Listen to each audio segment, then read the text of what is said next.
Hy wat naby die allerhoogste leef, vind rus in die skadu van die Almagtige.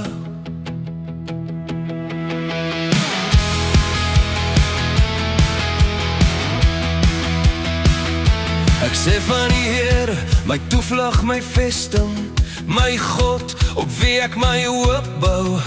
Hy red my uit gevaar en bedreiging, uit alles wat my wil breek. Hy hou my veilig in sy sorg, in sy teenwoordigheid is ek beskut. Sy trou is my beskerming, my sekerheid, my krag. Nie vir die vrees wat my snags oorval nie, of wat die dag ook al bring. Ek sal nie bang wees nie, vir storms of donker dae. Al val daar duisende rondom my, by my kom dit nie naby. Die Here is my toevlug, die Allerhoogste my woning.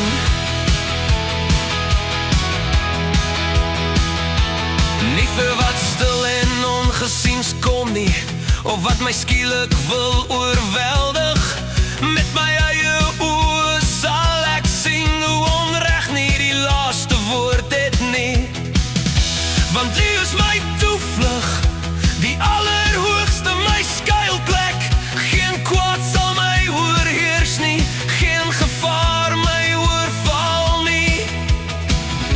Want die stuur U engele vooruit, om my te dra op elke pad. Hulle hou my vas, wanneer ek struikel, dat ek nie val nie.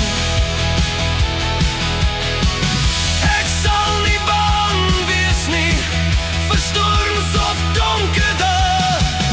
Al val daar duisende rondom my, by my kom dit nie naby. Die Here is my toevlug, die Allerhoogste my woning. U het my lief, U red en beskerm. U is by my in nood, U verserres my met lengte van dae, en wys my die volheid van die Here.